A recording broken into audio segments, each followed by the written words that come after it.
Welcome to the Slop Farm. Enjoy the video. You begin by selecting the exact folder you want to change.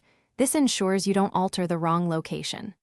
Once selected, right-click and open Properties, then go to the Customize tab to access the folder type controls. Choose a template that matches the contents, pictures for images, documents for text, because Windows adjusts view settings and metadata options based on that choice. Make sure to pause and confirm the template. This first change establishes how Explorer will index and display items going forward. Once you've chosen the appropriate template, focus on fine-tuning. Pick the view details, icons, thumbnails that suits your workflow because the folder type controls defaults like column choices and thumbnail generation.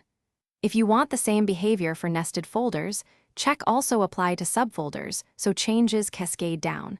This prevents manual repetition.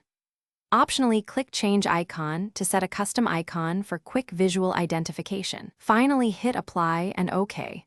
The system saves the customization and updates the folder immediately.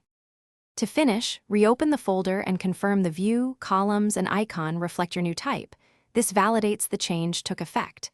If the settings revert or seem ignored, make sure hidden system files are visible and remove the folder's desktop. Inai then reapply the template, desktop. Inai can carry stale settings. If that fails, reset folder options views or restart Explorer. In stubborn cases, a registry correction helps. Always back up the registry before editing. This troubleshooting step resolves most persistence problems. Thanks for watching. Consider subscribing if we helped you today.